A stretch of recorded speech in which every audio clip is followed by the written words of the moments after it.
د فلم شروعات د یو ګڼ ځنګل نه کیږي کوم ځای کې چې یو بوډۍ ښځه ولاړه وي او ویلیم چغې وهي. داسې معلومیږي چې دغه بوډۍ ښځه په نیمه شپه په دې ځنګل کې چاپسې ګرځي. مخامخ چې دا کوم منظر وګورو دا ډېر زیاته حیران او پریشانه شي ولې چې مخامخ د انسان په شکل سره یو بیړیا وي چې هغه یو انسان یې رانیولی وي او هغه خوري. او نن شپه پوره سپوږمۍ هم راختلې وي. سیند کېږي او بل سیند کې موږ یو وړه ماشومه ویلونومه جینۍ ګورو څوک چې د ښار نه ډېر زیات لرې په ځنګل کې یو کور وي او په هغې کې خپلې فیملۍ سره اوسېږي. په دغه کور کې چې څومره خلکو اوسېږي هغه ټول زیات عجیب او غریب وي. په دې کور کې څه کیسه وي او څه روان وي څوک هم پرې نه پوهېږي. او دغه کیسه معلومولو لپاره دا جینۍ بیا خپل مور او پلار پسې پیچه کوي چې هغوی یوه ځنګل ته روان وي او یو جانور په پنجرې کې کیدي. د دې ماشومې نیکه راشي او هغې ته چې کور ته لاړه شي او دلته کې نیمه شپه را روانه او په ځنګل کې هم خطره وي.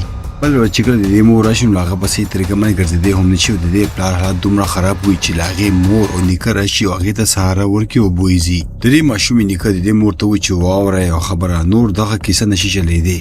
دغه ماشومه نور هم اړیا نه شي چې آخر دا څه کیسه ده چې دوی معنا پټوي. او په دغه شپه دا له خپل پلار د کمرې نه چغو اوازونه هم اوري او داسې معلومیږي چې د دې پلار په درد باندې دی. او څنګه چې دا ماشوم له هغې کمرې ته راشي نو هغه سړی ډېر زیات په طریقې باندې په دې باندې حمله وکړي. خو دغه دوران کې دغه ماشوم سترګې کولاوي شي او داسې معلومه شي چې دی یو خوب کتل بل ورځ چې دا کله بهر ته لاړ شي د دې مور د دې یو کوټ وینځي کوم چې ډېر زیات د وینو نه ګنده وي. او اوس دې نه دا خبره نوره برداشت کېږي نه او د همت کې خپلې مور ته ځي او هغې ته وایي چې مورې ما دا خبره وکړه چې اخر دا څه کیسه ده. ایموجن ډېر زیاته غوسه شي او خپلې لور ته وایي چې څه خبره او څه باره کې ته خبرې ما سره کوې هېڅ هم نشته او زه لاړ شه خپل کار وکړه. دغه ماشوم نیمه شپې راځي او د خپل مور پلار د کمرې بهر ته کښېني او له هغې خبرې اوري.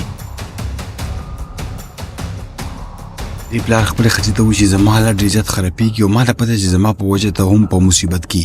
خو دې نه پهله چې دوی دواړه یو بل کې څه خبرې وکړي هغه ورته وایي چې ته لاړه شه او خپلې کمرې کې ارام وکړه. ویله اوس هم د خپل پلار کمرې د پیسو کې ګوري او له هغې پلار راشي او دا هم وګوري او له هغې سترګې سرې وي. دغه ماشومه ویرېږي او په منډه خپلې کمرې ته راشي او پټه شي. دغه ماشومه دومره ویرېږي چې دې ساعت تکلیف وي او بیا دا لاړه شي او اکسیجن مشین مخ ته ولګوي. بل ورځ چې کله ویلو پاسي او د دې پلار راتګ نه پهله د دې مور ته په ګاډۍ کې کښېني او ښار ته یې روانه کړې وي. ویلو چې په زندګۍ کې پهله مرتبه ښار ته روانه وي ډېر زیاته خوشحاله وي او د دې نیکه چې دې ته ډېره زیاته مینه کوي هغه دې ته پیسې ورکوي چې ځان ته چاکلیټ ول او دغه شان د دې مور او د دې سفر په ګاډۍ کې شروع شي. په لاره کې د دې مور ګاډۍ ودري او په یو ځای کې خپلې کپړې چینج کوي او ویلو هم دغه نظاره ګوري. دغه دوران کې دا له مور په جسم ډېر زیات زخمونه هم ګوري او د دې مور راشي واپس کپړې ګاډۍ کې کېږدي او ورته وایي چې دغه خبره په کور کې چاته هم ونه کړې. زه به نن تا ګاډي ته هم کښېنوم او تا ته به ګاډي چیرې هم ښیم بیا دوی ښار ته راورسېږي. په ښار کې د دې مور لغونه کې شاپینګ وکړي او واپسېږي دې کور ته هم را روان وي. کور ته چې راشي د دې پلار ډېر زیات خوشحاله وي او کله چې ته پته ولګي چې زما ښځې زما لور لپاره سامان اخیستی دی هغه نور هم خوشحاله شي. د دې لور چې کله ډرس واچي نو بیا د دې پلار سره عجیبه طریقې باندې بیا بویوي او بیا په لور او په ښځې باندې لاس اچوي او خپلې کمرې ته یې بوځي. دا دې دواړو ته وایي چې یو خبره زما واورئ زه تاسو دواړو سره ډېر زیاته مینه کوم او کله هم ما پرې نه دی او ما نه لاړ نه شي. دا یو نصیحت نه بلکې یو دمکي هم ده. بیا شپه موږ بیا هغه سپوږمۍ پوره ګورو چې په اسمان راختلې وي او د دې مور په ګاډۍ کې یو جانور اچوي او د دې پلار سره په ګاډۍ کې کښېني او یو ځل بیا ځنګل طرف ته ځي. نن شپه دوی په ځنګل کې څه کوي او څه لپاره دوی ځنګل ته ځي دغه کیسه معلومولو لپاره ویلو هم د دې شاته روان نه شي. ګورو چې د دې مور پلار یو ښار ته لاړ شي او بیا د دې پلار په زنځیرونو کې ځان بند کړي او کوم ځانور چې ځان سره وړی و هغه هم په دې سورنګ کې پرېږدي او هلته کې یو غټ ګیټ وي هغه را بند کړي او واپس خپل ګاډي ته راشي. او د دې مور چې څنګه هلته نه لاړ شي دغه ماشومه په دغه دروازې کې دننه غار ته هم لاړه شي او دغه کیسه معلوموي چې اخر د دې پلار سره به څه کېږي. دغه کیسه د دې مور هم کتلې وي چې دا ماشومه په دغه غار کې لاړه. هغه ویلو ته چې لورې دننه مزه دننه خطره ده. خو دغه جینۍ د دې یو خبره هم نه اوري. دا ښځه څه په طریقه باندې دغه غار ته ننوځي او خپله لور نیسي. خو دغه دوران کې دې ماشومې هر څه کتلې وي او د دې حالات اوس خراب وي. او دغه دوران کې دا ماشوم هلته کې بېهوشه شي. د دې مور په منډه دغه ماشوم خپله کور ته وړي او هغې ته یو اکسیجن ماسوم اچوي ولې چې دې ساه بیا خرابه شوې وي. موږ ته پته ونه لګي چې اخر دا ماشوم یې څه نظاره وکړه چې په کوم باندې چې هغه ډېر زیاته بېهوشه شوه او د دې ساه هم زیاته شوه.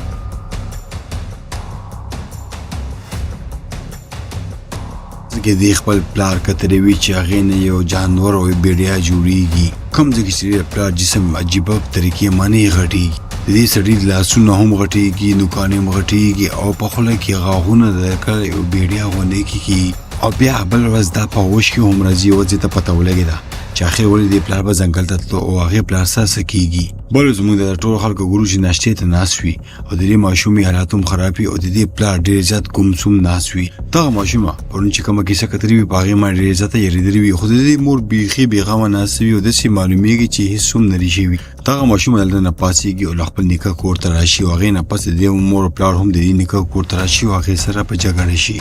د دې نیکه ته و چې هغه ماشومه بهر ته روکاږه چې موږ یې خپل کور ته بوځو خو دا سړی ورته و چې ګوره هغه وړه ماشومه ده او یېرېدلې ده لږ څو ورځې هلته کې پرېږدي او چې کله ریلیکس شي نو بیا به لاړه شي خو دغه ماشوم نه دا خبره برداشت نه شي او دا ورته بهر ته راوځي خپل کور ته راشي او کومې کپړې چې د دې مور دې ته اغوستې وي هغه دا ټولې وش کوي. نیمه شپه د دې نیکه راځي او ویلو ته په غوږ کې وي چې راځه چې ځو دلته کې خطره ده او ته به خوږه شي. ویلو هم دې سره ګاډي کې کښېني او دې دواړه هلته نه وځي خو دغه خبر د دې پلار ته هم میلاو شوی وي. د دې پلار په ګاډي کې کښېني او دې پسې راشي او په جګړه واپس دغه ماشوم خپل کور ته راولي. دا خپل پلار ته راشي او ورته وایي چې تا زما لور او خوا که او نن نه پس ته کله هم زما کور ته رانه شي او بیا دغه ماشوم خپل کور ته راځي او د خپلې کمرې دروازه بندوي. یو نیکه و چې دې سره به ډېره مینه کوله او اوس پلار دې سره به جنګ وي او هغې نه پس ته د دې پلار دا هغه غر ته راولي کوم غار کې چې دا یې کتلی و چې دې نه یو جانور او یو حیوان ته جوړېدو. دغه غار ته چې کله دا راشي نو دا ډېره زیاته ویرېږي او داسې فکر کوي چې زما پلار به اوس ماله نقصان راکړي خو داسې څه کیسه هم نه وي. د دې پلار دا راوسي وي چې دې ته د خپلې زندګۍ یو حقیقت ووایي. او ته خپل نیکه سټوري کوي چې زما نیکه هم یو ښه سړی و خو پته نشته چې کله مو په اسمان کې پوره سپوږمۍ راوخته نو په هغې باندې به څه چل وشو. هغې به هر یو شی پرېوغوستو او په ارام به ځنګل ته لاړو. اصل کې هغه هم یو سړی خور و او په هغه شپه به هغې نه یو ګیدړ شکل والا انسان جوړ شو او کله چې به هغې نه سړی خور جوړېدو نو هغه به ځکه ځنګل ته تلو چې په خپل کور کې خپلې ښځې یا بچو ته نقصان ورونه رسوي. او دا خبره زما نیا ته هم نه وه پته او هغې هم یوه شپه غوښتو چې معلومه کړي چې ولې اخر زما خاوند ځنګل ته ځي او دغه شانتي هغه هم هغې پسې شاته لاړو. خو هغې چې کله څه وکتو چې زما د خاوند نه یو ګیدړ شکل والا انسان جوړېږي نو هغه بېهوشه شوه او کله چې هغه بله ورځ په هوش کې راغه نو زما نیکه راپاڅېدو او خپله ښځه یې مړه کړه. او په کوم معنی چې اوسه پورې زه ډېر زیات خفه وم دا هغسې نه و کوم چې موږ له فلم په شروعات کې کتلی و کومه چې یوه بوډۍ ښځه وه او ځنګل ته ویلیم چغې والې او راغلی وه او بیا سین واپس دلته کې شفټ کېږي او دا سړی لور ته ووایي چې زه هم په اصل کې ګیدړ شکل والا یو انسان یم. دغه کیسه دوران کې دا سړی ډېر زیات ایموشنل شي او په ژړا شي خو ویلو هم د برداشت نه شي او منډه کېږي خپل پلار ته غاړه ورکړي او دې دواړه خپل کور ته راشي او اوس خپله لور دې سره ډېر زیاته مینه کوي. د دې مور هم چې کله تا وګوري هغه هم ډېره خوشحاله شي. دې درې واړه په بیډ کې ودوي او ډېر زیات خوشحاله شي او د دې ښځه دې ته وایي چې کله ته ډېر خوشحاله یې نو موږ هم ډېر ښه محسوس کوو. یوه شپه د دې ماشومې نوکان هم ډېر زیات غټېږي او یو نوک هم تک تور شي. دا ځانه یو نوک موکاږي او له هغې نه وینه روځي او د دې ټول نوکان ډېر زیات اوږدېږي. د دې جسم کې هم ډېر زیات بلتون راځي او د دې مخ نه هم یو ګیدړ حاځېږي خو دې نه بېله چې دا هم یوه ګیدړه شي نو دا په هوش کې راشي. دا چې کله له خوب نه راپاڅېږي نو ډېر حالت ډېر زیات خراب وي او د دې اوس دومره حالت خراب شوي وي چې دا هم راپاڅېدی نه شي او په څه طریقه باندې خپل اکسیجن ماسک اخلي او خپل مخ ته یې لګوي چې ساه راکاږي. دا چې کله اوبه څښلو لپاره کچن ته لاړ شي نو دا هلته کې د چا د اواز راتلو واوري. ته نه بیا چې د لاړ شي او هلته کې دروازه کلو کړي نو دې نیکه راشي او دې ته وایي چې داسې مه کوه او دروازه بالکل هم مه کولاوه. موږ ته پته ولګېده چې ځل بیا پوره چاند رات وي او دا ښځه خپل خاوند یوازې په ځنګل کې پرېغوستی وي او تاتی راغلی وي.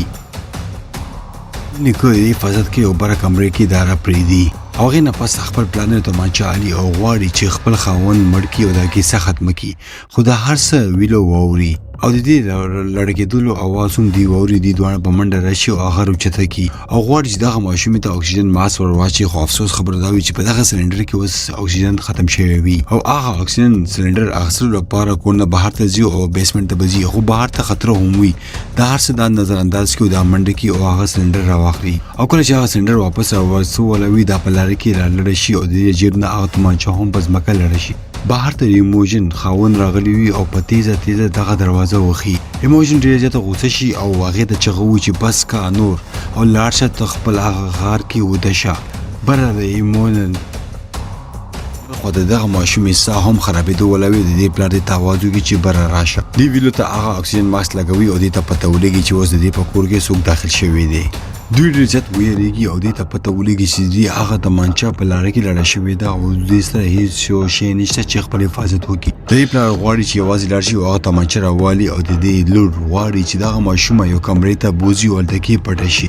د دې نیکه چې کله لاندې راکوشي نو هغه خلک ډېر زیات غوسهناک شوي وي او په غوسه کې دا روچت کي او په یو ځای باندې ورولي کوم ځای کې چې یو د هوسۍ سر وي او د دې ښکرې په دې کې ورننوځي او دغه سر د دې هوسۍ چې په دې کې لاړ شي نو د دې نیکه دلته کې مړ شي او هغې نه پس دا ډېر زیات په غوسه شي بره راخیجي او غواړي چې خپله ښځه هم را پیدا کړي او دا هم په یو المارۍ کې پټه شوې وي. ټیک په دغه ټایم کې دا ماشومه په هوش کې راشي او دې نه پهله چې دا ماشومه هلته کې چغه کړي په دغه کمره کې څوک هم ونه ګوري او دا جنې هم بیا یک ساعته پس له کمرې نه بهر ته راشي خپل لور په ګاډي کې راولي او هلته کې کېنوي او دې ته ووایي که په 2 منټو کې زه به دغه ګاډي ته رانغلم نو ته دغه ګاډي سټارټ کړه او دلته نه وتښتېږه او څوک بولي چې ورځ شوي نه او نور نه یې راختلی دغه ګاډی مسلسل چلاوه او مخکې ځه او زه ځم ستا نیکه دغه ګاډي ته راولمه. دا خپل کور ته دننه ننوځي او په دې پلار هلته کې په ښکرو کې ځوړند وي او هغه اوس هم ژوندی وي او ډېر زیات په درد کې وي او خپل پلار لاندې بیسمنټ ته راولي او هلته کې کښېني خو دې نه پهله چې دې دواړه دلته نه وځي دوی بره په کور کې د چا د خپو اواز واوري او دې نه داسې ظاهرېږي چې د ایموژن خاوند اوسه پورې تللی نه وي او هغه اوس هم په دغه کور کې دې دواړو پسې ګرځېږي. دوی دواړه لاندې په بیسمنټ کې پټ شوي وي او خبرې نه کوي خو په غلطۍ سره هلته کې یو لټ پروت وي په کوم کې چې د دې جنۍ لاس ونه خرېږي او دا د درد نه ډېره زیاته غټه او چغه ووایي.